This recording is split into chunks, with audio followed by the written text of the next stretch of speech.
And I'm Nick Koornoff, not a member, but standing in, assisting a quorum. Thank you very much. Yeah, members, we got two apologies from members who's on the campaign trail on this Friday, and then there's two members who's attending funerals in Limpopo and Mpumalanga respectively, but they will be with us on Monday.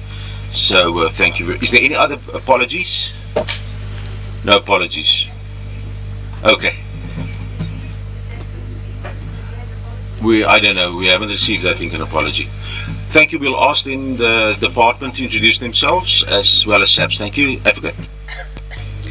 Good morning, Chair. Good morning, honourable members. I'm Dawn Bell. I'm part of the drafting team and I'm from the Civilian Secretariat for Police Service.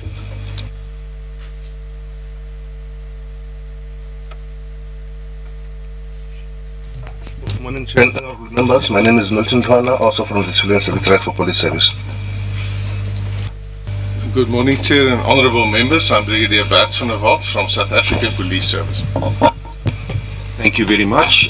If the Secretariat can just take us through the briefing, and then we'll go to the C list, and then we will go clause by clause, and then we must also adopt the committee report.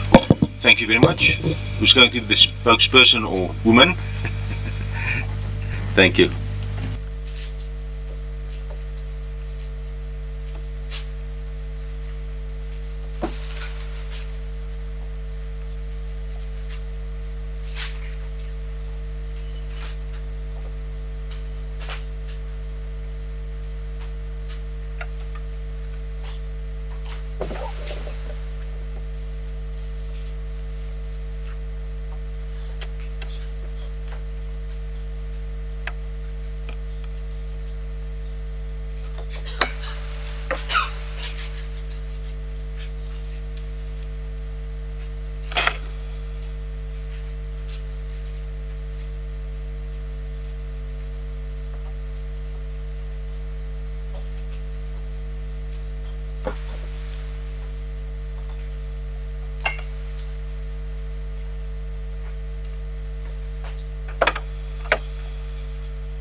Very much. You can continue, sir. Thank you.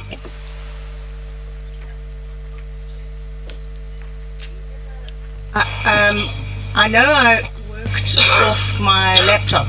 Did we ever get a hard copy of the written committee report on the bill? There is. Okay, thank you. I'll dig again. Oh, here. Okay, I was just given it. Sorry. Hello. Thanks, Chair. The structure for presentation, Chair, is just going to be to look at first the proposals that we got from the research of the Portfolio Committee, as well as the proposals from the Select Committee. And there, in the proposal, there are main three functions that we're going to be focusing on. It's been the functions of the council, as well as the clauses that relate to the cybersecurity issue, as well as the issue on the regulations.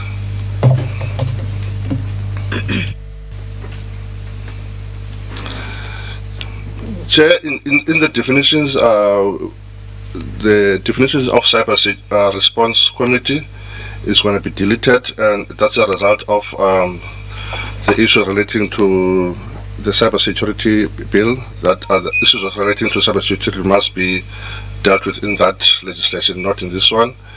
That was pointed out also by the researcher of the committee, and also the issue of amending the definition of infrastructure. Also, there was a portion that also spoke to the issue of cybersecurity there, so that definition was also going to be amended.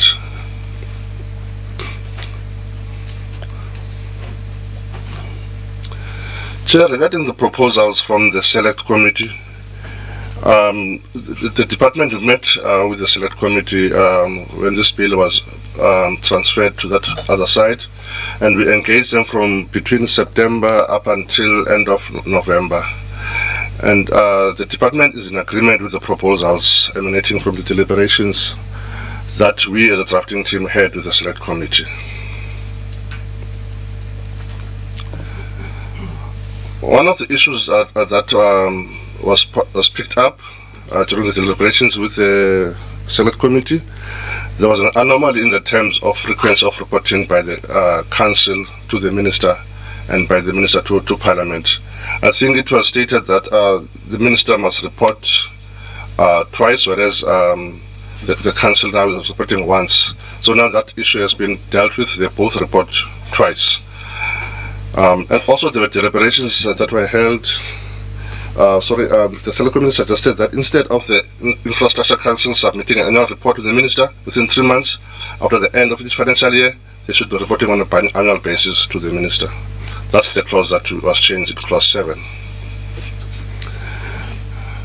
And then, Chair, the issue regarding to cyber, as a result of the deletions that were done, so there was some consequential cost referencing that resulted in the changes to clause 11.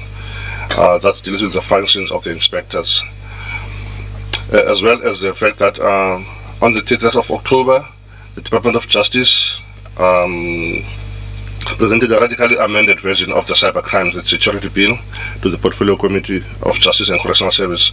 That resulted in us having to remove provisions that are relating to issues of cyber security, as well as you'll see in clause 12.8 of the bill, there was a proposal that that clause be deleted because it dealt with the issues of cyber. And then that mainly the clause that dealt with those issues are in clause 17 of the bill that was sent to the Select Committee. And as I said, that the biggest shift in the clauses is the removal of provisions relating to the issues of cyber security. And then as a result of the amendments that were affected on that bill that was processed by the Committee of Justice, it has been agreed at the Select Committee that clauses 17.4 of the bill that was considered by this committee should be deleted. And then, Chair, you see when Brigadier Van der Walt goes through the series, there were lots of consequential amendments that were effected on the bill as a result of the deletion that was done in subsection 4 of clause 17.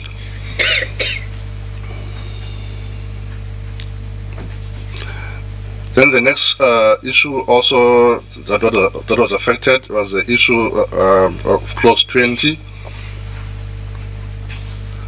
Clause 20 is dealing with the powers of the Minister to declare infrastructure as critical infrastructure. And as mentioned earlier, Chair, the Select Committee proposed that references to cyber security must be deleted. And also as a result of that, clause 20 sub 4 up to sub 6, that provided that the Minister of Police must consult with the ministers responsible for state security on issues of infrastructure, partly consisting of information and communication, must be deleted.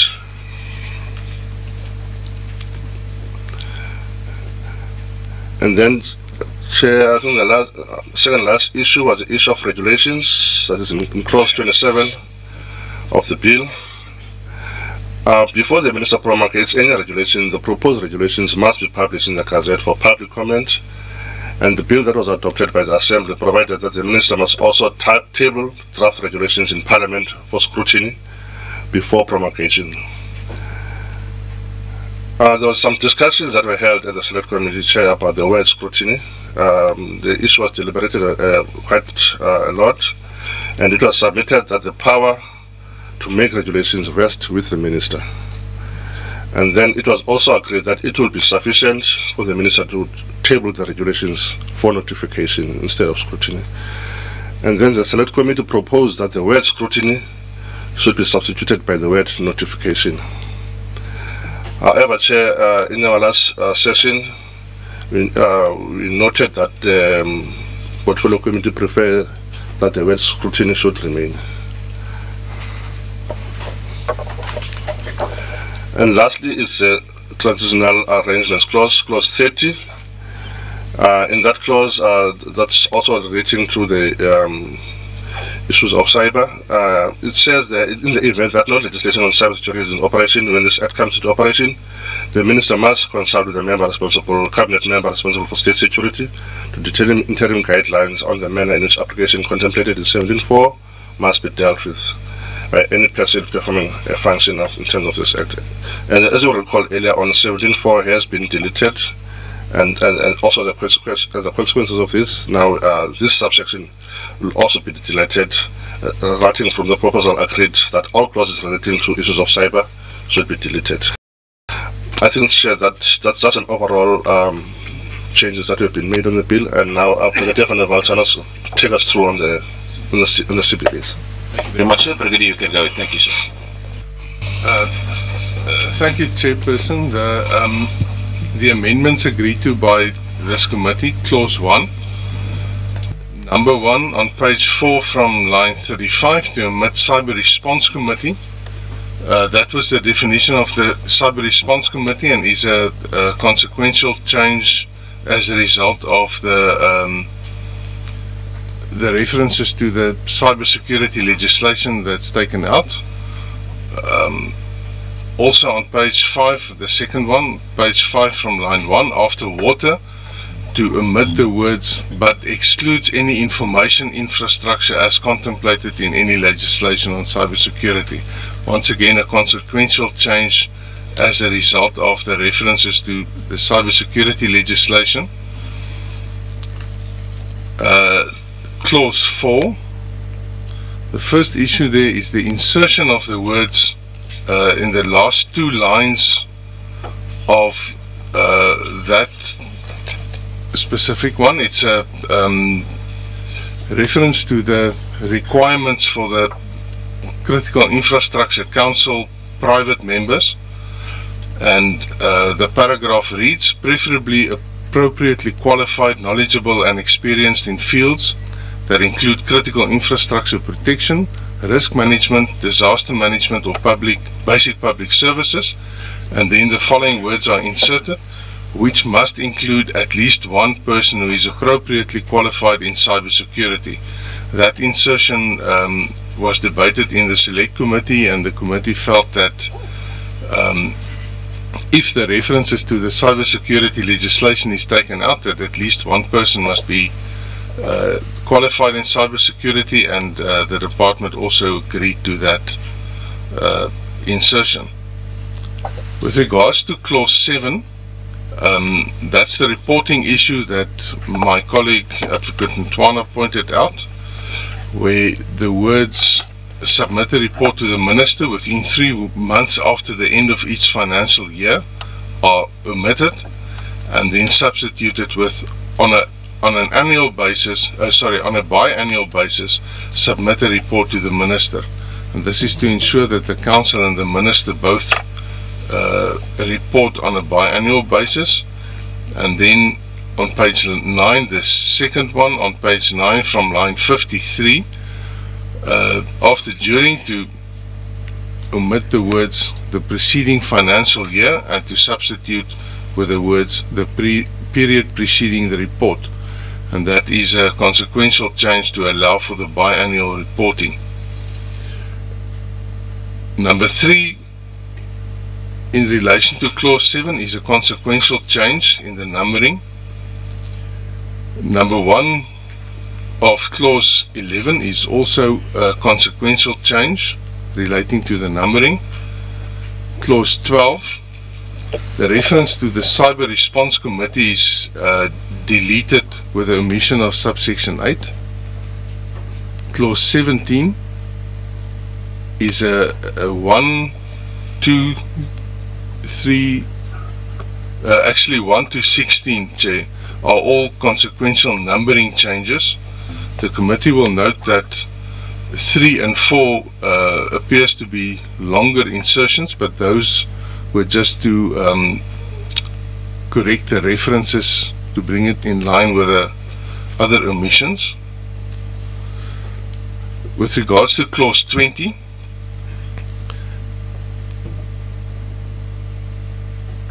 the subsections 4, 5 and 6 are omitted. Those are references to the procedure in respect of the critical information infrastructure, where the Minister of Police refers it to the Minister for State Security. Those are now omitted. Clause 27, the first one, is also a consequential numbering change, as well as the second one, which is a consequential numbering change. And then clause 30, subsection 9, clause 9 was omitted because it provides for transitional provisions in respect of critical information infrastructure, once again relating to the cybersecurity legislation. That completes the C list, Chairperson. Thank you very much, Brigadier. Honourable Cele Barnard.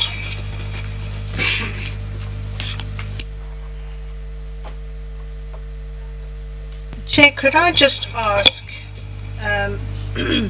where you have clause 4 on page 7, and it says there that the relevant civilians, obviously they have to be qualified and knowledgeable in the fields, but it says preferably.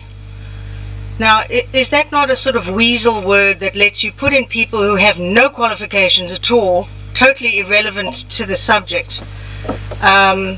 You say, well, yeah, but this person needs a job or is related to me or whatever. I mean, it's a weasel word.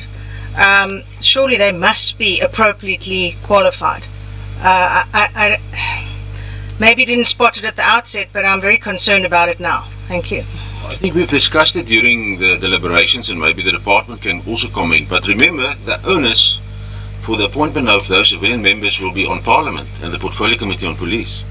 So surely those members who are there must ensure that the capabilities and expertise of that committee is sufficient, that it can be said to the National Assembly that those persons have the necessary, expertise and gravitas. But let's hear the members. Honourable Molabatsi.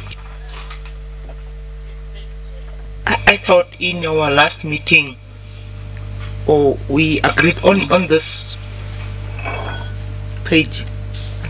I mean the presentation on page 9. I thought we agreed that on scrutiny it should be deleted. And I see now we speak of substitution by notification. Can I be clarified?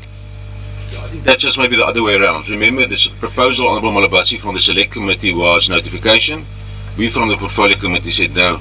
If you want to have proper parliamentary oversight, it must be scrutiny. So that was the view. Anybody else? Honourable Mbele. Thanks, Chair. On the issue of the deletions to references to cybersecurity, I understand and I'm on board with all of the changes that were made because of the developments in the Justice Committee. But I'm just wondering, or at least maybe somebody can alert me to something that would put me at ease. I'm just wondering if there might not be a wisdom in retaining the clause in the transitional arrangements whereby it says that if by the time this act comes into operation there's still nothing on the cybersecurity crimes bill, then at least you have that mechanism being explicit around the need for interim guidelines between the two ministries. Because I mean, hopefully it won't need to be activated. But if we don't have that, then there's a complete gap and no explicit provision for this legislation to enable and facilitate covering those cybersecurity issues. So all the others before that are fine around the committee and all that sort of stuff.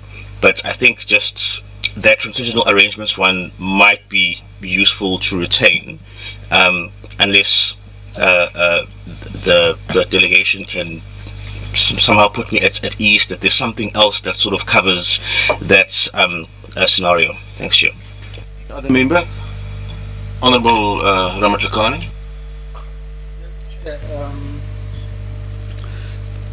I heard the words that was used in the presentation, a radical amendment to the cyber security bill. I think it means that it's fairly good, because the chosen words radical means really that it's quite strong.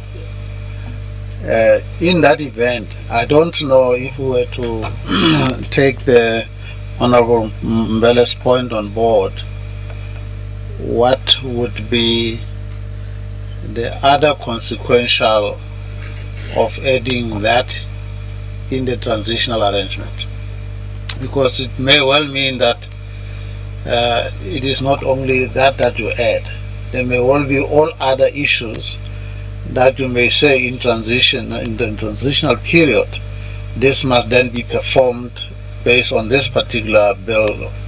So my worry is that you can add it, but if you don't explain the detail of what would then happen in the event that is not in place, then it means you have to also be structure and the content of this current bill to make the transitional edition operational. Otherwise it won't be able to function without having to give it a teeth. But I'm not answering in terms of what the drafters are saying, but I don't quite doubt that the what is presented in the Justice Committee is not going to be materialized. So I hesitate to agree with that. I'm not quite doubting the ability of that once it is already been presented, that is not going to be realized. So we may add something that is really quite superfluous. It's not going to be able to do anything. Thank you, Chair. Thank you. I saw Honourable Karabana's hand, and then we'll go to the department. Thank you, Chair. This speaks to a concern I voiced at the time. I understand completely. Justice Committee are working on a bill that will take over all of this, and that's fine. But your trust in them is very nice, but you can't give me a date, nor can you give me a date on when the President will sign it off. So it's not even completed yet. So what we will in effect be doing is removing any oversight at all and right of the police to action on the cybercrime issue until a year, 2 years. You know how bills can sit for how long before it's actually promulgated. So that's why I use the word, we're leaving a void, an absolute vacuum here. We're taking it out of here in the hopes that at some stage they will pick it up. So what happens in the meanwhile? Because we're saying okay today to this, and maybe it's signed in the next few days. It's law. But we don't know when the other committee are doing their work or how long it will take. So I think my colleague's submission that something should be put in the transitional arrangements that gives the right for cybercrime issues that we had laid out to fall under this bill until such time as that bill is passed. Then it falls away. So these legal people must be able to put it in some acceptable way, because otherwise we're actually stopping people doing the work, which is a very awkward position to put the SAPs in. Honourable Ramatlani, you want to come in, or let's give the department opportunity? I wished members raised this earlier when we had the opportunity, but we are a democracy, we have vibrant debate. Let's give opportunity to the department to respond.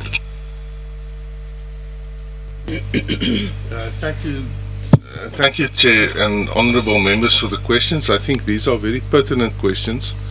The committee did discuss those during the deliberations, but I might just add with the Honourable Mbele's question whether the transitional provisions should, in 30 subclause 9 that was now removed, should remain there.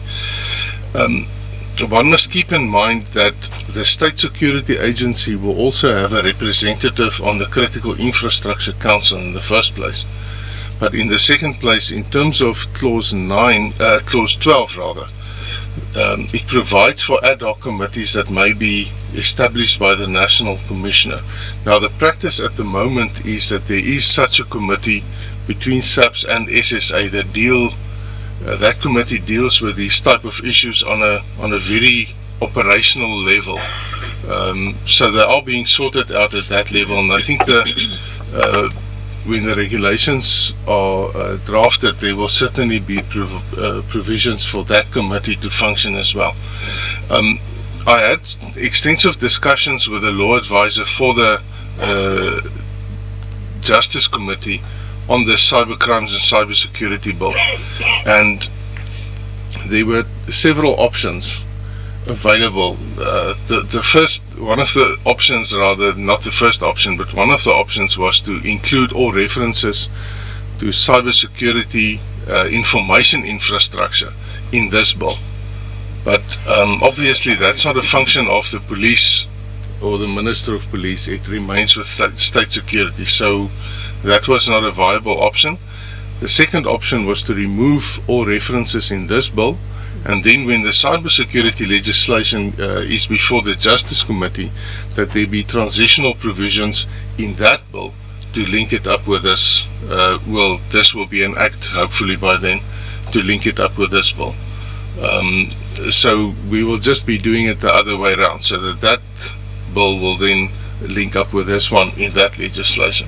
And fortunately there is an awareness of that with the Department of Justice, and I'm sure that we will also participate in that drafting of that bill. Thank you, Chair. Any other input from the department, Civilian Secretariat? No, nothing. Chair, I had one other, the word preferably. We discussed it during so I can't, if you can submit. No, Chair, I just wanted to confirm what you said earlier. These candidates will have to go through the Parliamentary Committee before they are even recommended to the Minister. So I think we can trust Parliament that family members, as you mentioned earlier, who don't have jobs, I don't think those people will come successfully through the system. The word preferably just denotes well, a preference that they must be qualified, but there may be people from civil society who are qualified in other fields but will make a contribution on this committee. During the deliberations, members will remember we specifically said we want specifically also people from civil society organizations, advocacy groups as part of that body. So if you make it too specific, you will exclude, that category of people. So that was the discussion during the discussions. I think the main motivation. Other discussion, do members feel strongly, or what is there a feeling of the House that we can move to the D bill? Is there consensus? Thank you very much, honourable members. Thank you, Department. Right, members, let's go then to those clauses that we need to adopt. The D bill, the new clause 1.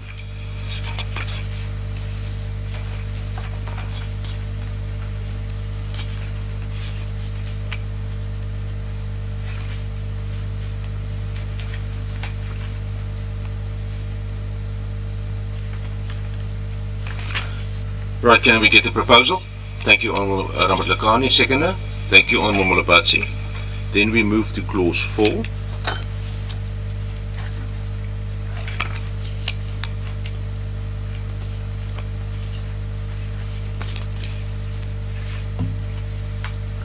Can we get the proposal? Thank you, Honourable Lakani. Seconder, Honourable Mabija. Thank you. Clause 7. Thank you, Honourable Mbele. Thank you, Honourable Robert Lakani. Colleagues, can we then move to clause 11?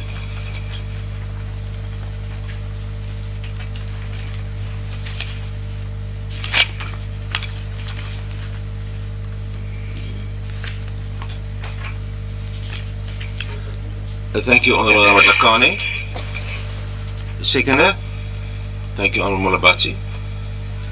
Can we move to clause 12 on page 13? Thank you, Honourable Robert Lakani. Thank you, Honourable Molabatsi.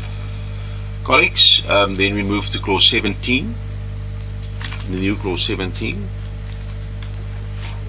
Thank you, Seconder. Thank you, Honourable Abija. Then we move to clause 20 on page 18.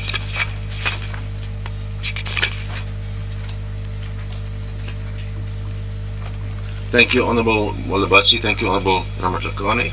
Clause 27 on page 24.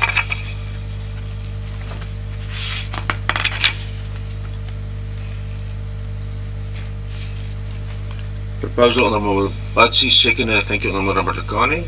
And then clause 30.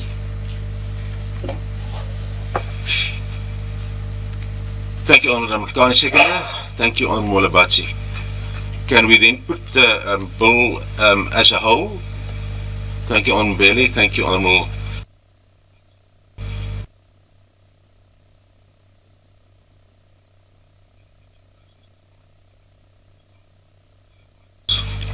Can we then move to the committee report? It's a 3-page document that was circulated this morning, and it just is of those clauses that we adopted. So this report will go to the NA to be considered. Can we get a proposal? Thank you, Honourable Ramadani. Thank you, Honourable Molabatsi. Thank you very much, honourable members, for your participation. Thank you to the department, and again thank you to civil society, all the participants. We will have to now ensure that this bill goes to the House within the next 2 weeks to ensure that it's adopted. Thank you very much. Honourable members, I will allow 2 minutes for the department if they want to depart or they want to stay for item 2. Maybe the back bench can come to the front bench if they wish, and then we will go to item 2. Thank you. 2 minutes. Thank you.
In terms of the settlement court order in North Gauteng. Now what we are proposing to the committee, remember we indicated that today we will look at the various written submissions, we will look at what additional submissions we need, the process forward, but we need to utilize every available day until the 28th. So we applied on Wednesday to the House Chairperson and the Chief Whip for permission to sit on a constituency day. That permission was granted. So the proposal is that we will then sit on this coming Monday from 10 o'clock onwards until 5, or until we finish you know, our deliberations and discussions. And then Tuesday the 26th, there is in the afternoon there is a 3-line whip, but I think what we will do, if we need more time, we'll get permission and we use G26 at the back of the NA and come out for the votes, unless the parties will refrain from opposing legislation in the House. And then on Wednesday as well, I think there's questions to the Deputy President, but we'll also try and utilize the whole day. So that is to ensure that, so that is just the broad proposals. Then colleagues will remember that some of the items that we had on the program for February fell off due to this urgent matter that we must deal with. But there's one issue that we put back on the program, and that is the issues of the DPCI on high-profile cases, as well as input by TISA and Corruption Watch. So we're changing that to the 6th of March to ensure that we deal with it. We also received a request from the Finance Committee to have a joint meeting on the 19th. But currently on the 19th we will have a briefing from SAPS on the election preparations. So we'll see how things develop, but there was also for a joint meeting on the issues of illicit flows. So and then of course, very importantly, we must also deal quite urgently with the private members bill of Advocate Alberts. Members will remember we asked for additional information, the 3 court cases that he referred to. I think it was distributed this week. So as soon as we've got a space, even next week, we will then deal with the motion of desirability on the private members bill. So members, that is the broad program before we go to today's program. Just to get comments on Kalabana. Just one proposal. On Tuesday the 26th, it says we start at 10. I think we should start at 9. Because normally on a Tuesday we would start at 10, but I think let's shift it to 9 o'clock. Is members in agreement? Thank you. So members, that is the broad then program until the end of the term.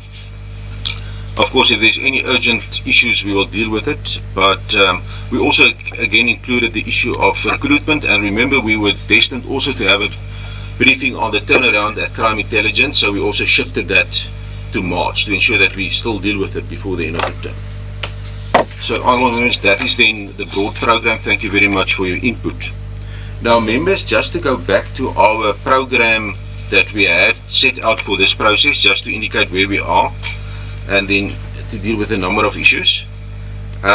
Members will, during this week we received, of course, the reasons for the Minister in terms of his non-renewal or of the contract of the ED. We also received the input from the amicus curiae, and we also received the ED's response last night. Now, in terms of getting that to members is quite important, because I think yesterday we gave electronic versions because we were waiting for all the submissions.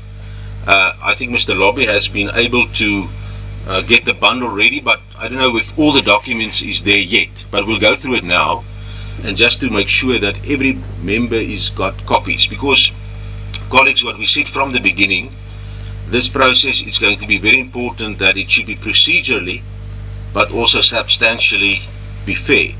So it's important that all members who participate in the process have all the documents, but they must also have ample time to study those documents.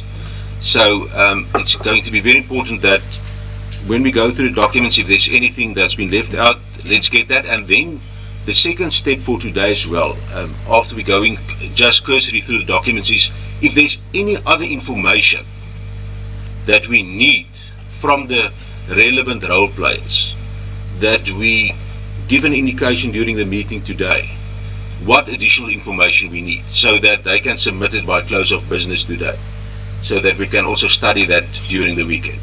So that's going to be quite important, just in terms of getting documents. Yes, Honourable Kalabana. Just a question, why are we now not using the 20th? We were initially going to use both the 19th and the 20th of March, and now I see on the latest schedule there's nothing on the 20th. I thought we were so short of time we would be using that. Unfortunately, there's a clash on that day regarding other committees, but we can come back to that, maybe at a later stage. Thank you. Yeah. Just to go back to today, so we want to ensure that we deal with it, because if we look at the various, in terms of the time frame, we need to ensure that we've got the documents and there's enough time. And even if we want responses, say from the Minister or Mr. McBride, we must ensure also that we give them enough time to prepare and then submit it to the committee. Now, colleagues, if we can go to the bundle, just to maybe note the issues, and then I just want to refer to the input from Helen Suzman Foundation, just to bring that to the attention of the committee and our view. The first document is the program. So the only addition now is Monday that's being brought into the program. Then we've got the copy of the referral from the Speaker.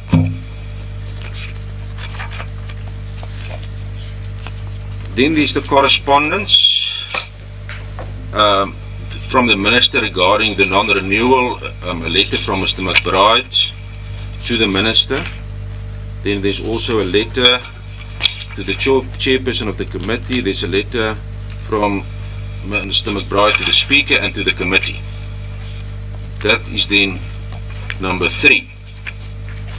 Then we've got a copy of the order. That's a draft order. The original order we don't got a copy, but that's the draft order.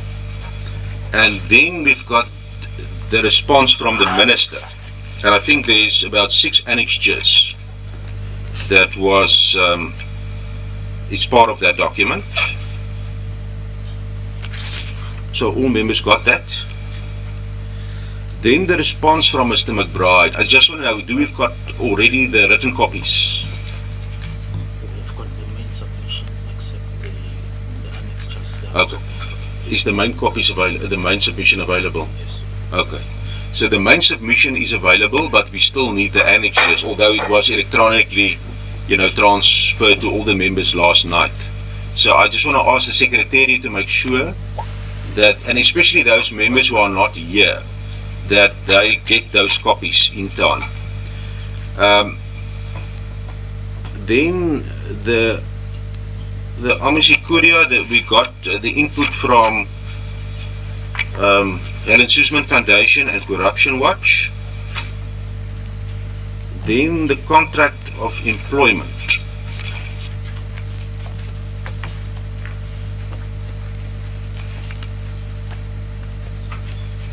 That is number 8. Or number 8. I don't know. This index is not correct. Please ensure that it's correct. Thank you. Then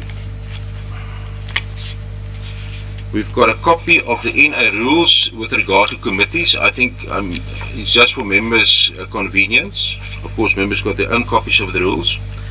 And then we thought it would be important for members just to also have for reading and discussion for next week to look at Glenister versus the President, the Helen Suzman Foundation versus the President, and the McBride versus Minister of Police.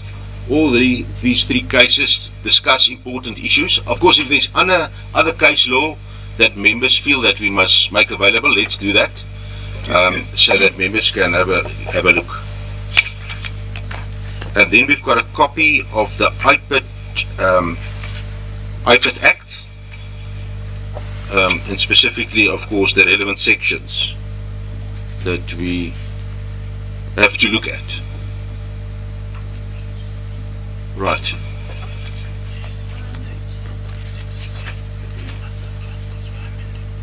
Okay. Yeah, there's also a copy of the Public Service Act. Yes, Honourable Kalabana.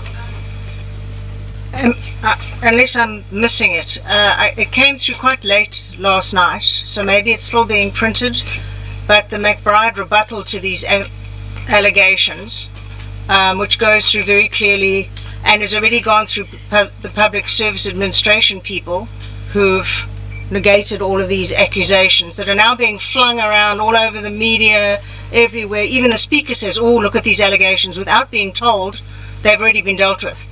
I find that, you know, we're sitting here watching the whole rendition thing all over again. Remember, we're going to discuss, I mean, the pros, let's say the merits on Monday and onwards, but I mean, I just want to ensure that you've got copies of everything, you know. Yeah, this is the main presentation from Mr. McBride, but we still need to make copies, the Secretariat, of the annexures. So we must ensure, Secretariat, that those copies are available today. So that's quite important. Yes, Honourable Mbele. Thank you, Chair. It's just a question of clarification and to check whether my pack is not an anomaly. Just before the pink folder divider, or the divider, the heading is IPID Acts, but I see these are the IPID Act regulations. It's not the Act itself. I mean, I've got a copy of the Act on my laptop, so it's fine. But I'm just thinking for if any other members have a similar thing where you think it's the Act, but it's actually the regulations. For that, let's just ask the Secretariat.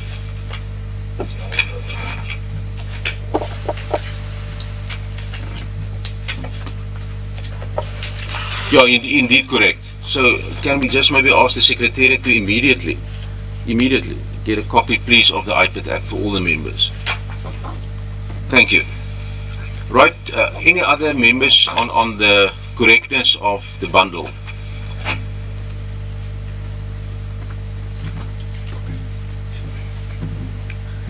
Right, thank you very much. Colleagues, then, maybe just in terms of the process, just to maybe again refer members to the relevant rules of the National Assembly. Once again, the main focus would be in terms of Rule 227, the old Rule 205, 201, yeah. So that will be the main focus, but of course the general powers in 167 will be quite important. Once again, the referral of the Speaker says quite clearly it's for consideration and report, so we must consider it in the next 3-4 days and ensure that the report is ready.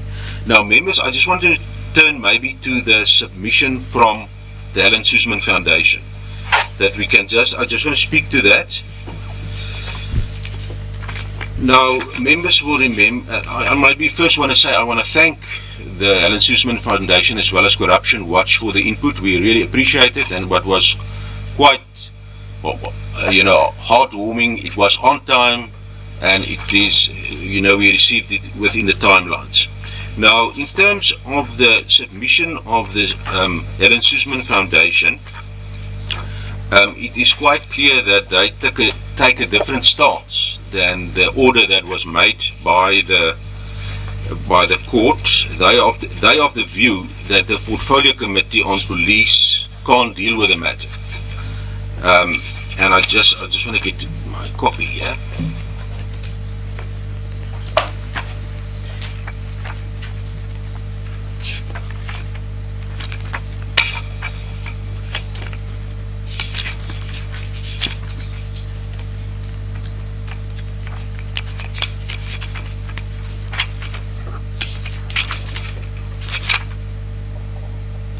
Yeah, maybe I want to go to the conclusion. That is the points that is made there by Helen Suzman Foundation. They say that any decision by the Portfolio Committee will be unlawful and is vulnerable to challenge on review. The fact that the settlement agreement was made in order of the court does not by itself render it unlawful. And they say, as far as the ASF is concerned, the only constitutional compliant interpretation of the IPID Act is one which allows Mr. McBride's term of office to be extended as a result of Mr. McBride indicating that he requests a renewal. And then they indicate it's got no bearing on the Portfolio Committee with regard to the suspension or removal of Mr. McBride. And then they indicate that they intend on appealing the court order handed down by Judge Hughes, and for this purpose has requested to be provided with written reasons for the decision. They indicate also until the appeal is finalized, the HF calls on all relevant parties to agree to the following interim regime. The Portfolio Committee is prevented from deciding on the removal of Mr. McBride's term of office. The Minister is prevented from appointing a new acting Executive Director. The Minister is prevented from recommending the appointment of a new Executive Director. And Mr. McBride's tenure is maintained during the time it takes for the appeal to be finalised. And then they also indicate that, as the committee will know, the operation of the court order is suspended in the event of an appeal or a leave to appeal application. So the reason I'm dealing with that is that it puts a certain legal opinion to the committee. In terms of the advice that the committee has received, at this stage there is a court order in place. There is an official referral from the Speaker. So there is no reason at this stage that will have an impact on the committee to deal with the referral. So I just want to put that on record, and members are also welcome to give their input. Honourable Kalabana. Could I ask you just to clarify for me, we have to come up with a report by the 27th or 28th, talking about what procedures we've undertaken or set in place. Am I correct, or do we actually have to have a final decision? I'm sure it's not a final decision. I seem to recall you phrasing it, but could you run through it again, please? Maybe just to distinguish, remember there's on the one hand the court process. In terms of the order on today, the Portfolio Committee must submit an affidavit in terms of our progress, in terms of the settled agreement, yes. In terms of the interim court order, this committee must finalise its activities by the 28th. That is more or less the report, the report, yes. Honourable Ramatlakane? No, thank you, Honourable Chair. Just a comment on your point on the Helen Suzman document. Well, I must say, Chair, I must confess that when I was reading this document, I thought it was early hours of this morning. I thought I was in fact in a sleep. I thought I wasn't hearing myself reading it, because it's quite a bizarre piece of work. It seems to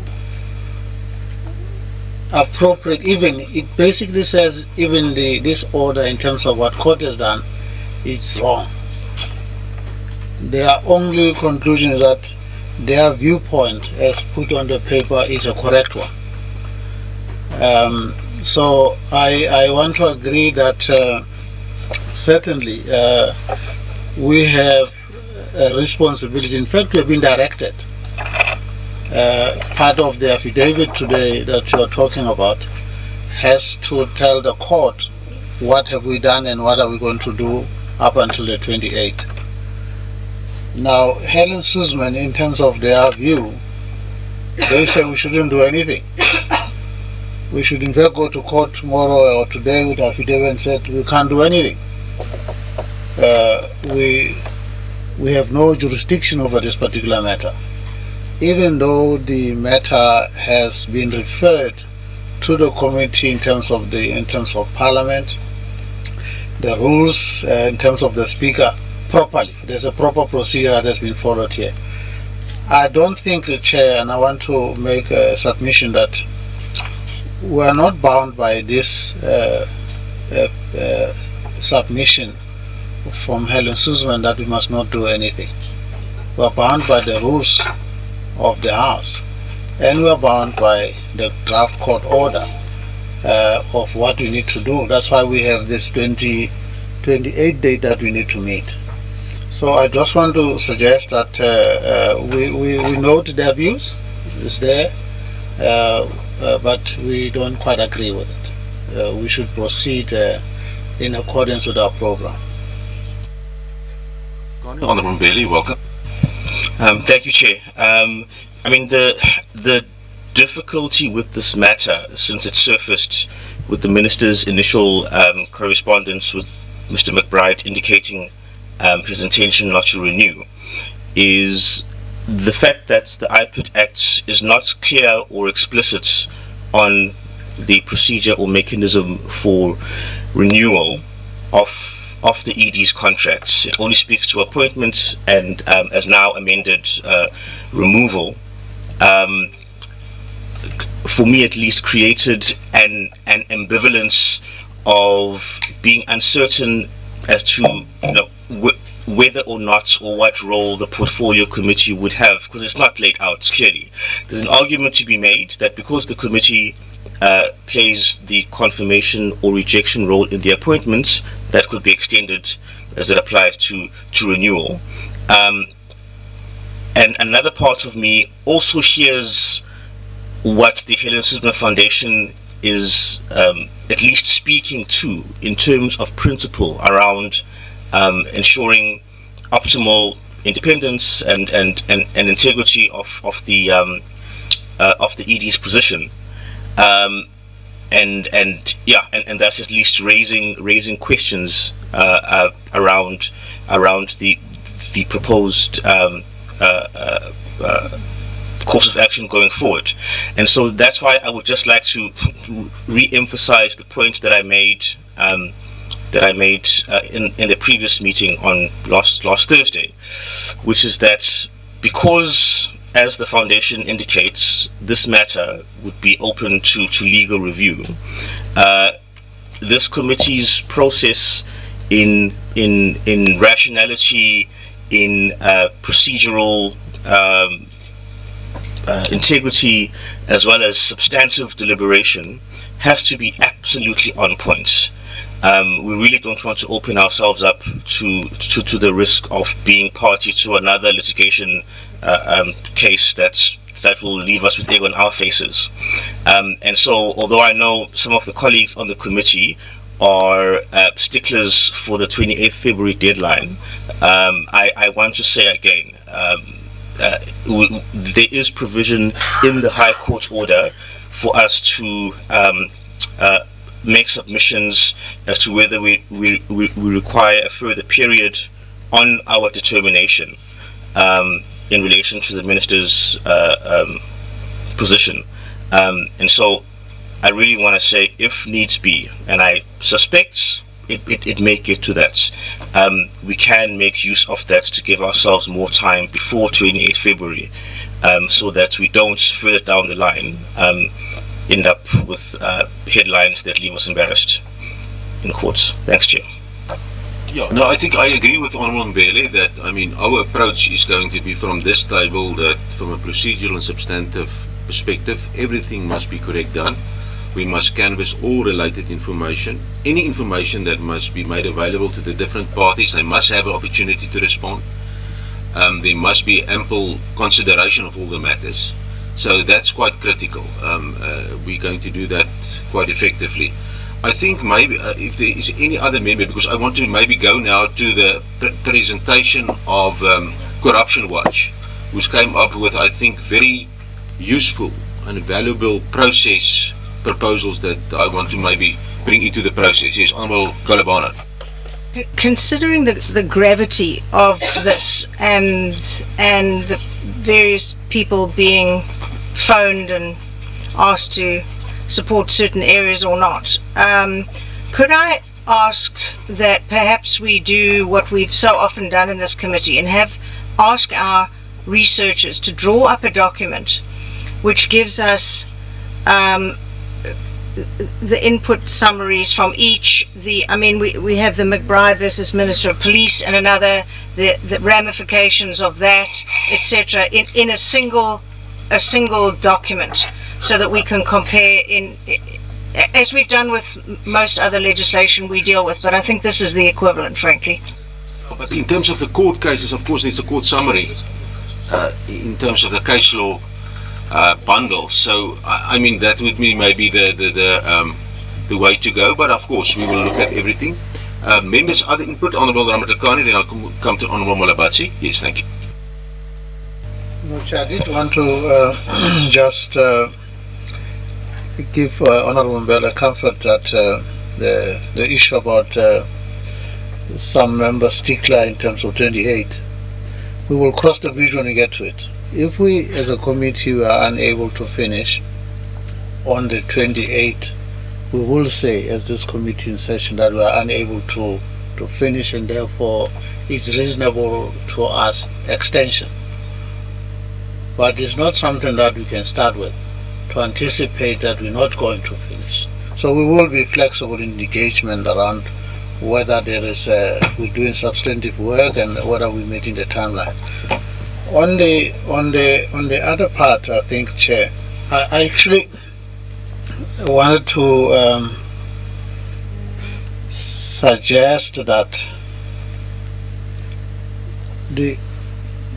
this matter is thrown on the committee's lap that we must deal with. Like Honorable Mbele is saying, that we would like to make sure that we do to the best of our ability, that we don't drag into court.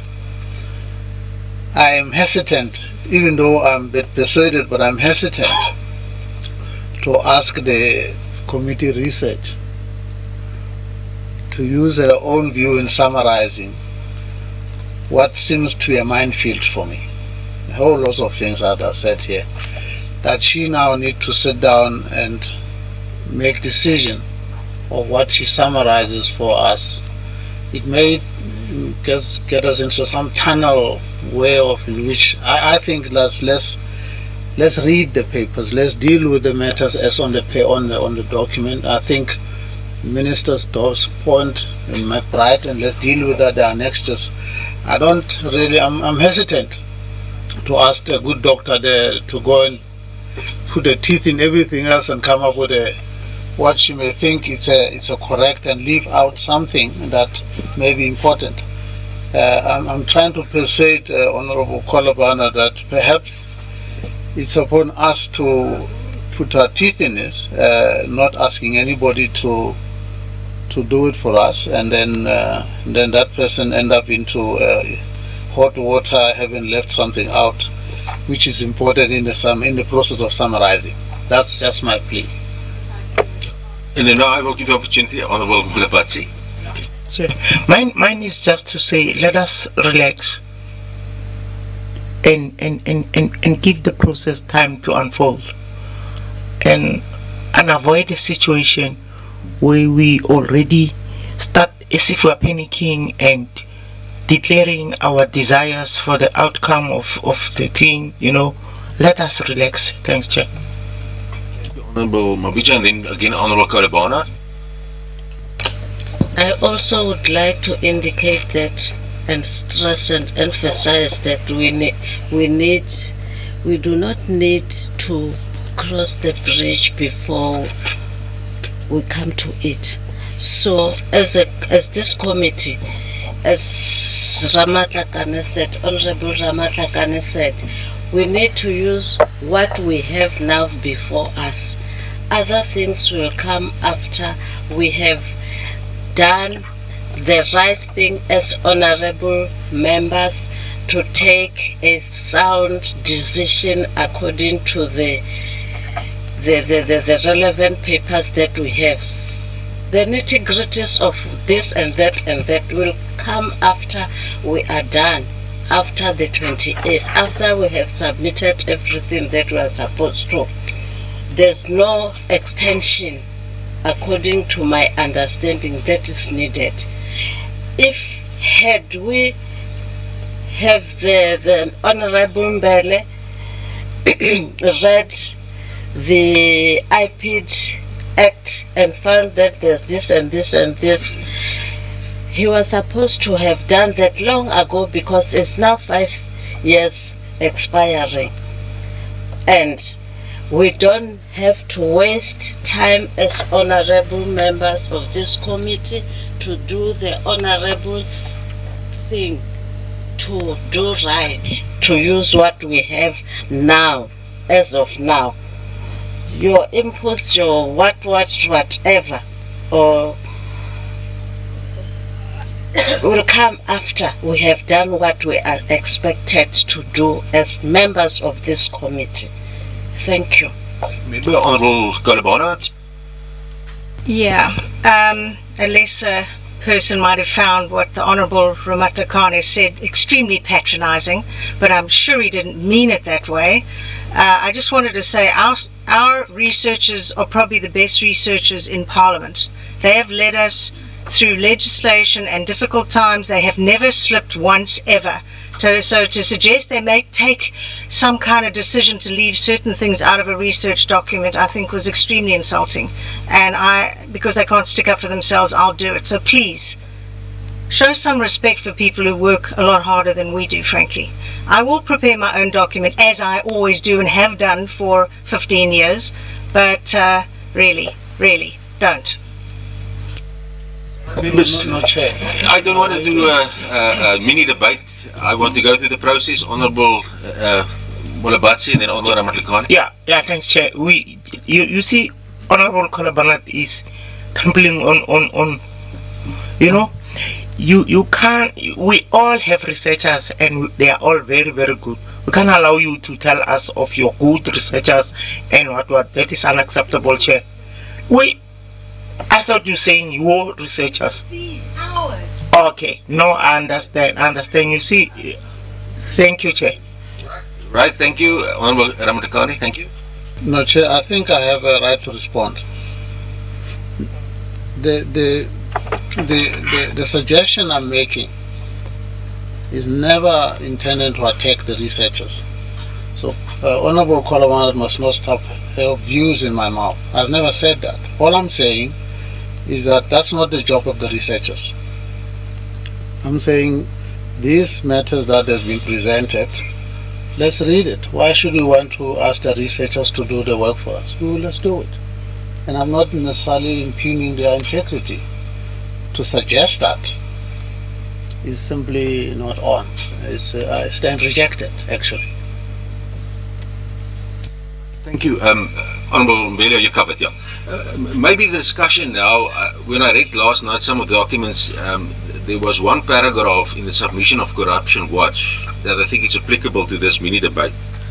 It said on paragraph 12, the Portfolio Committee is constitutionally and legislatively obligated to determine the renewal of the incumbents post by 28 February 2019. A failure to do so will mean the Portfolio Committee has defaulted on its oversight duties. I just want to re-emphasize the second paragraph. A failure to do so will mean the Portfolio Committee has defaulted on its oversight duties. So I think it's quite critical that we work together. Let's leave the mini debates out. Let's focus on the core business that we are here for. Now, in terms of taking the process forward, it's quite vital to note that we, in terms of the rules 227, we are the Portfolio Committee on Police. We're not the rubber stamp of the executive. We're not the rubber stamp of any department or any lobby group. So we have the relevant documents that was provided to us, but it's now incumbent on us to say, well, looking at the process, what other documents and information do we need as well? And that's why I'm saying Corruption Watch, the document by Mr. Lewis is a well crafted document. And I just want to take members to page, I think it's 4. There's some suggestions I think we can look at. He indicated in applying its collective mind, because that's now the process. He says there in point 14, in applying its collective mind on whether or not to renew the contract of Mr. McBride, the Portfolio Committee has to give due consideration to the following. So he lists a number of issues, and I thought it was quite useful last night when I read it. He indicates the performance of the incumbent as the ED and accounting officer of IPID over the last 5 years, the performance of IPID under the leadership of the incumbent, and then the various tasks, and then the advantages and disadvantages associated with the renewal of the contract. That's where the court, the jurisprudence come in, and also preliminary recommendations, and also of course Portfolio Committee meetings that we had and resolutions of the committee. So the committee must not restrict itself on what is only before us. We've got a duty as parliamentarians to look at the wider scope of our work. So we must ensure that we look at all relevant factors, all relevant sources. So that's quite important. We are not rubber stamps of the executive, of departments or lobby groups. That's quite critical.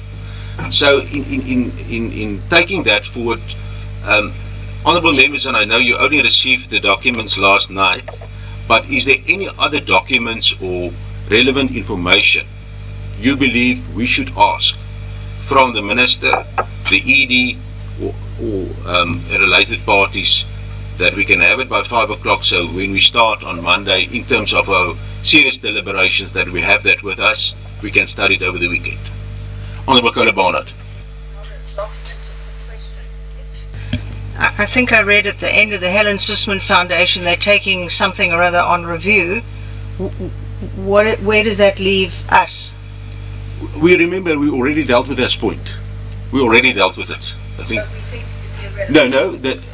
We don't think it's irrelevant, but the legal advice we got from parliamentary legal advisors and counsel is, at this stage there is a court order where the applicant and the second and the first respondents are in agreement, and that indicates a roadmap. We're busy with that roadmap. Secondly, there's an official referral from the Speaker that was tabled, and the matter is before the committee. So unless there is change in circumstances or a court order in a different, that makes a different impact or input, we are going ahead with the process as envisaged in the roadmap. Honourable Cole Barnard, Honourable sorry, you want to come? Yes, Honourable Ramatlakane. Now, Chair, I just want to speak to the item of the, if I may, on the additional.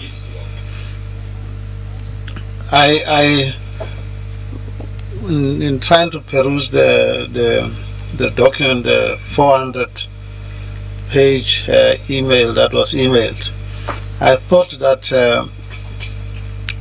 I did not see, but I want to make a request that perhaps there is a need for us to get the AG's report.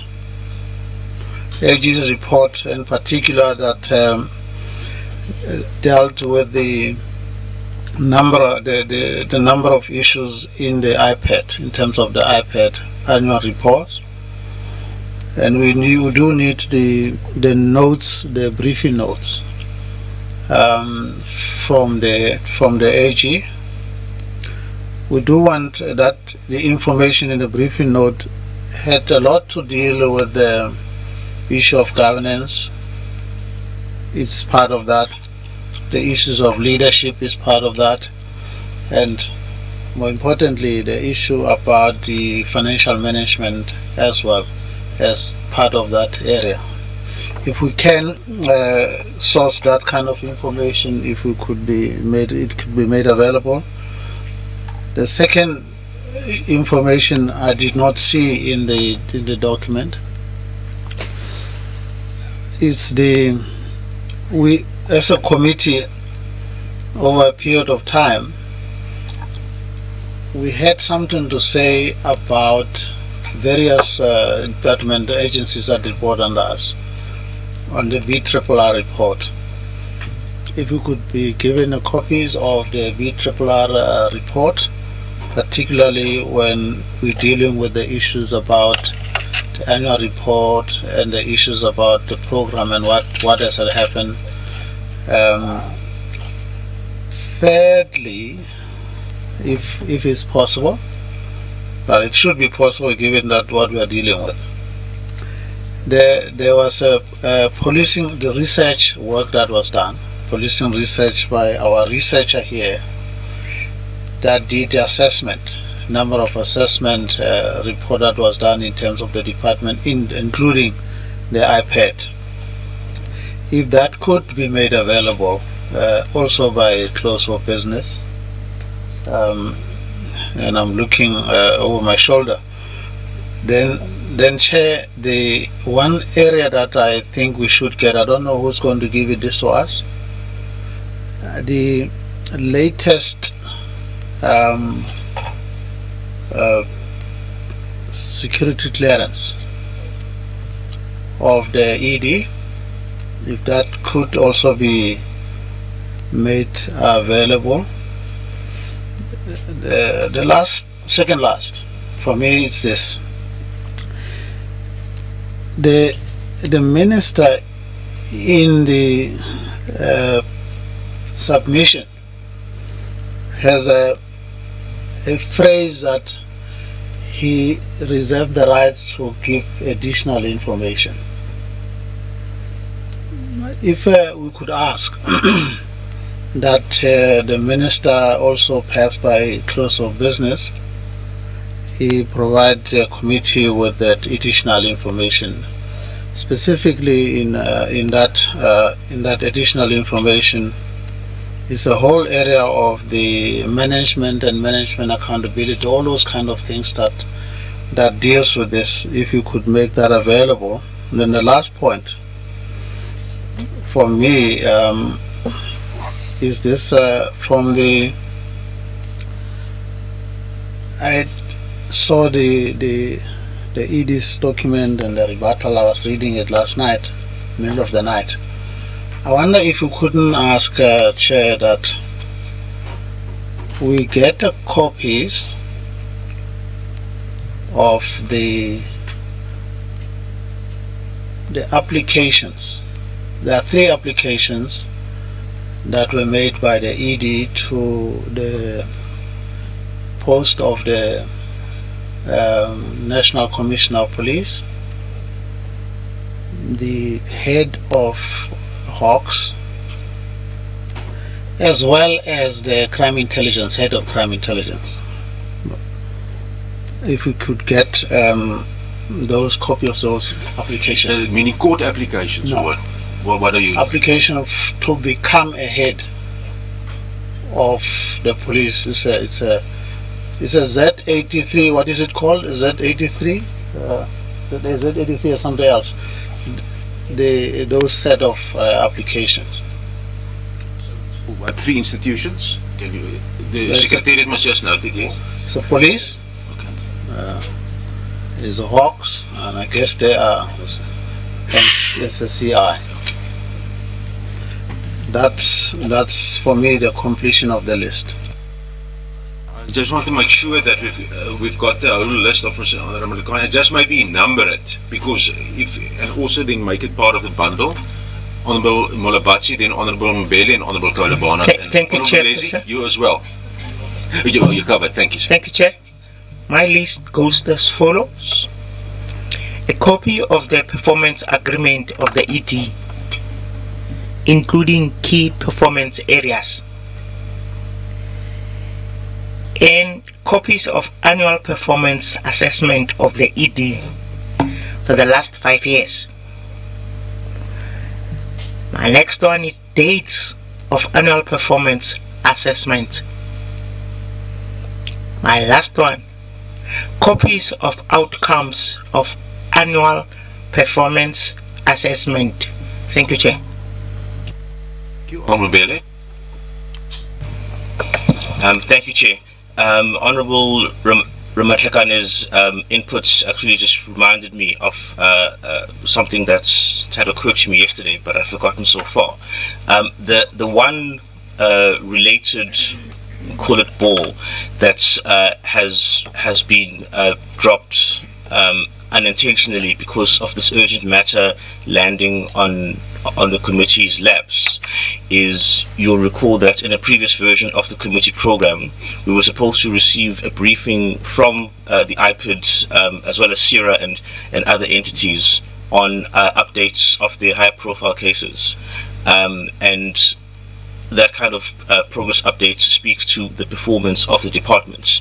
So given that that sort of information would have been more recent and up to date and speaks to those matters, I know at least I received a hard copy of it. Let's make but it my suggestion is that becomes part of the package as well of being processed. Thanks, Chair. So members of the Secretariat just add that, then also annex Honourable Kolobana. Fine. I just wanted to confirm with you, obviously we don't know what the attachments are which are going to be given to us, but it would be the Public Service Commission.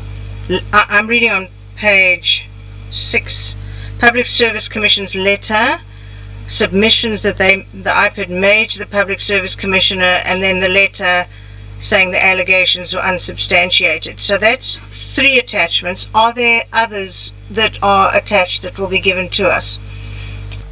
3 attachments, I think we dealt with it previously in the committee, but let's get their copies as well as annexures if it's not part of the submission.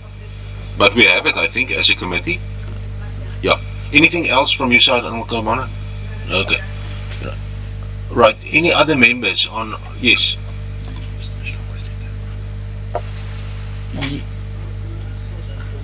Sorry. In the 3 zip files that were submitted by the ED, I've seen about maybe 15 attachments, including the public service letter and this on the, there's a something link that you must link into that. It's a whole 3 zip files on there. Okay. The content advisor drew my attention to a letter of Mr. Mshlongo. Can you just maybe indicate content advisor? Yes, Chair, Mr. Mshlongo sent the letter on the, we probably have to include it. I think I got it last night as well. I'm not going to read it. Okay, we can make it available to members as part of the pack. Okay. Is it relevant to the proceedings? It probably is, Chair. Okay, we can make it available, right? Otherwise, we must read also all the other documents and the annexures. I'm prepared until 5. I'm fine. Yeah. So also that letter. Members, anything else that we need to get from the relevant role players?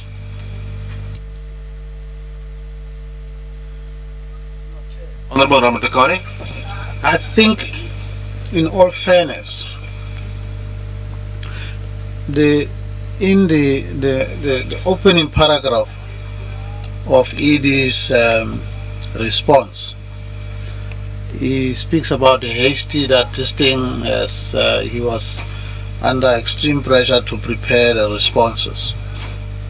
Maybe we should indicate as well that if there are additional information that, given the hastiness and the speed in which everybody had to do this, that we should say the same deadline that we have spoken about here by the close of business today, as 5 o'clock, that supplementary information should be made available. So that message should reach him, so that it's not only other people that are here. I think we should recognize that he did make a point that he was in a hurry. So that extension should also go to him. I think it's very important. I mean, if the relevant parties, if there's anything they else want to bring to the attention of the committee, they must please submit it to us, you know, by close of business of the day. And I think legal service must just assist us with those letters as well, that we, you know, direct it to the relevant role players, that we get those information, so that members over the weekend can study it. Because the dilemma is, we received the last documents late last night, so it's difficult to now really go to those documents. Is Honourable Kalabana?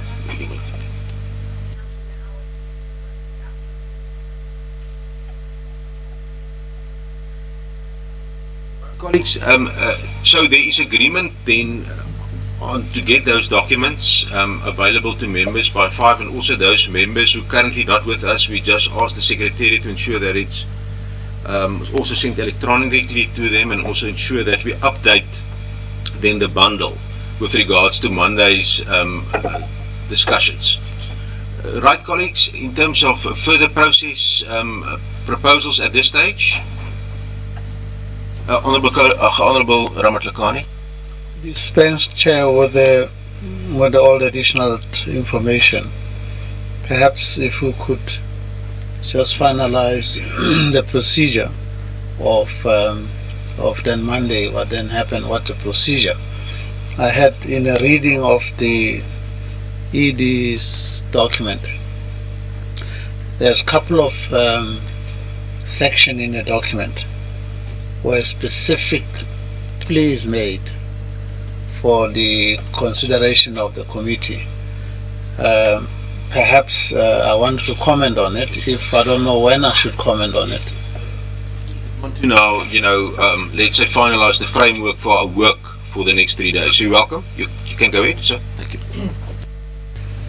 No, Chair, the ED in the document makes and I'm not necessarily going to go into a specific area, in general terms, makes the point that there should be an oral submission. In other words, all interested parties should be called, and they should be across the table engagement on the either allegation X and allegation B, and of course I think that extension would probably also speak to whether the minister has to do the same. Considering the time of pressure that we need to have here to meet the deadline, and the volume of the information that we have towards the 28th, my submission, Chair, is that the rule does make the provision, 167, does make a provision about making our own arrangement, whether it's oral or submission, whether it's on papers. My submission at this stage, given the time that we are working under here, is that we should use the latitude that is provided in the rules, that we must make the arrangement, our own arrangement, that we're not going to be calling for oral hearing. That under these conditions, that is why we want everybody to put everything on paper, so we can consider everything on paper, and that's why the ED must also do the same. So we will take and deal and apply our mind on what is written on all the submission, both between the minister and the ED, including the Corruption Watch as well as the Helen Suzman. I think that's my submission, that we're not going to, if that happens, we're not going to be able to ever meet the deadline. It's going to be ever elastic time frame that we're going to have to operate under. So to make it clear, my proposal is that we're not going to be have oral presentation as requested or seem to be requested here. That will do rather the paper will consider all of these things, which is the paper presented before us. That's my proposal. I'm going to give an opportunity to Honourable Delezi and to Honourable Mbele. Thank you. Thank you, Chairperson. Maybe just to get a clarity from my colleague in terms of the oral presentations, what harm maybe does it do? Say, even if we come to a point where we certainly won't meet our deadline, will that not then necessitate us to extend, to go beyond the due date? Because I believe that as much as everything may be written down, but if you've got questions to that specific person, the presentation on paper will give you answers to those. Just my... Thank you. Honourable Mbele. Thank you, Chair. I think very much along the same lines, I do have to strongly disagree with Honourable Ramatlakani's proposal, because we just said not less than 20 minutes ago, we're not going to preempt the process or the outcome. We'll cross bridges when we get to them. We're going to give ourselves space and time to be substantive and comprehensive. And now there's a proposal for a very clear and concrete exclusion of a means to conduct that process, and thus give ourselves the opportunity to do the right thing, as Honourable Mabija said. So there's a contradiction in terms there, and that's something that's not going to fly, Chair. That's just not going to fly. Let's step by step do what needs to be done, consider all options, and given the nature of parliamentary oversights, oral interaction is a key mechanism for that. It's how we do our work, Chairperson. That just doesn't make sense to me. Thank you. Honourable Kalabana. Absolutely, I absolutely agree. It's part of the process, and it's what we do with every single piece of work we do. It's our oversight job, and to have individuals here who we can question is what it's all about. If we come up with a question on a report, we have no one to put it to. Must we then call them in to answer a specific question, or simply go without the answer? It can't be. Of course we must have oral submissions. Thank you. Any other member? Honourable Mabija, did you indicate?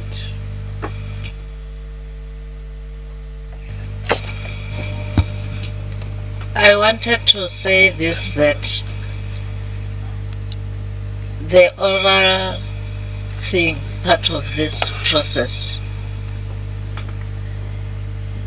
as Ramakakane indicated, I'm also strongly supporting him, that idea, because what we want is not to delay the process, because that is exactly going to delay the process. So when we have the paper information that was submitted to us, it will be sufficient for us to work as expected, and we do not want to turn the portfolio committee in a court to be a courtroom. There's time for that, and this is a portfolio where we work according to the mandate given to us, not a mandate given to us by IPID. Thank you. Honourable Malabatsi and then Honourable Buthelezi, thank you. Yes, Chair. I also concur with the idea of no oral submissions. Thanks, Chair. Honourable Buthelezi. Thank you very much, Chairperson. I think I should make mention of the fact that the reason why I support the fact that when there is a need, we must receive oral submissions. It's not only IPID who has indicated that they prepared this under such a pressure, even the Minister of Police himself. So both parties here have indicated that extra information can be provided, and for us I don't think it's right, while I understand Honourable Klakane to be speaking particularly to the issue of time, but I don't think that he was opposed per se to the issue of our submission. Hence I'm saying, if we can't meet the deadline of the 28th as we have agreed here, that time can be extended. I see no harm, honestly, and I'm saying this from a neutral point of view. Honourable Rablikani. No, Chair. I certainly value the point about crossing the bridge when you get to it. That we can cross the bridge when you get to it. But the point is this: there is a difference between what is said oral submission and engaging with questions that you need to deal with. So if the issue here is going to be in the process of dealing with all of this thing, there is going to be a set of questions that require some clarity. I think there could be elasticness in that those questions can then be answered. So I think we should make provision for that to be answered. But that's different between what is called oral submissions. An oral submission in terms of this has another, it will be another minefield. It can be long. So I'm saying, Chair, that I don't want to be tricked by this issue, but the point is this: there is a flexibility in this in terms of asking those clarification questions if they need be, but that's a different than oral submission.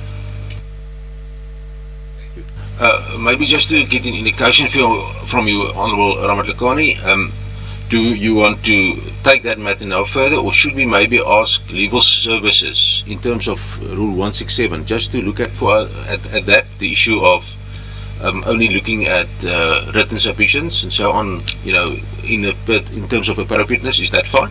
And then we can maybe on Monday have a view on that. Is that fine? I think in the context of what we are discussing here and the flexibility that we are building in the process, I'm sure the legal advice can help us to make it a procedure, because I think the one of the problem that we need to avoid is to change the procedure midstream.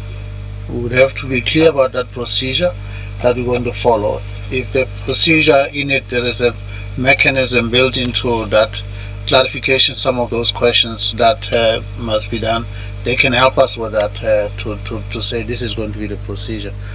Maybe it must not be Chair, be a confusion of an oral submission. That's that position. I think we should make it clear. We've got a stalemate, as you see, 3-3. We want them, they don't want them. There's obviously a, you know, it's an agenda. I understand that, but I think we do absolutely need to take legal advice, because if we misstep, even minutely, this will land up in court, and it'll come back to bite us. I think I've listened to the debate. Thank you for the input. I think the ruling I'm going to make is that we will get legal advice before Monday. Just in terms of Rule 167, can we only stick to written submissions as the route? Is that fine? Is it safe? In terms of maybe further clarification, what is the status of oral? Let's ask the experts and we get a neutral view. You know, is that fine with honourable members? Excellent. Is there any other process proposals that members want to put on the table? So as we envisage now the process, we will get on Monday morning or hopefully over the weekend that specific legal advice. Then we will go through and of course we will hopefully by this afternoon at close of business receive this additional documents that was mentioned by the various members of the committee and the content advisor. That will be submitted, and then we will start with the relevant deliberations. But we accept that members will be fully au fait with all the material when we start on Monday. We're not going to delay it. We're going to, because we want to already start with the structure of the broad report. I think the introduction as well as the framework of the deliberations is already there, and the documents. So it's going to be really to look at the various options, what is on the table, and also the broad maybe guidelines set out in the Corruption Watch document that I think is valuable to look at the broader issues. And I want to thank members for putting those additional items on the table that we can also look at that. Yes, Honourable Ramatakane. Chair, I hate to take you back to the program, but can I ask this question? Is the hours of ending casting concrete, are they all cast? For an example, I'm looking at Monday the 25th. The program is 10 till 5. I'm asking, is the 5 casting concrete, or there is a elasticness? Because I'm thinking that we may have to work a bit late on Monday, but I know you don't have the budget. Maybe so if you can work maybe longer on Monday to go through all of these, and then it will minimize the hours on for 2 following days.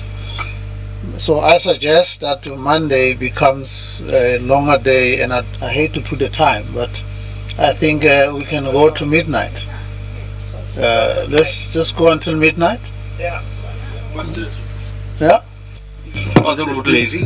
But in terms of productivity, honestly speaking, can we go from 10 until Bundu? Yes. I don't trust that myself. Yeah, no, I think we will. We will do a special application to the House Chair for the necessary. No, I understand that they can approve, but I mean to say, as much as our brains may be so much workaholic, but will that be justice to sit for so many hours? let's cross that bridge when we come to it, but I think we will build it into the program. Yes, Honourable Kalabana. In my conversation with Mr. Lobby just now, who printed up the regulations again and not the actual bill, I said, will he have the various attachments soon? And he said over the weekend. So I'm not going to sit here till 5 o'clock waiting for documents that aren't going to arrive. Could we maybe find out what's really happening? I think the Secretariat and the Content Advisor and the relevant staff there, I will also speak to the manager of the unit. We really need to get all hands on deck to deal with this issue. We can't handle it in this way. So we need all hands on deck and get those documents to the members. No, thank you for that. Any other Honourable Mbele? No. Right, members, so I think there's agreement that we will then resume our meeting on Monday morning at 10 o'clock. We will then first deal with that issue of written oral issue, and of course then we will immediately go into the deliberations on the Minister's reasons, the ED's response, and of course all the relevant other documentation that we required. But once again, members, if there's anything else during the day you think we must also add, please make contact with the Secretariat and we'll include it in the list. Anything else, honourable members? Thank you very much. We come then to the end of this meeting and we'll resume our meeting Monday at 10 o'clock. Thank you.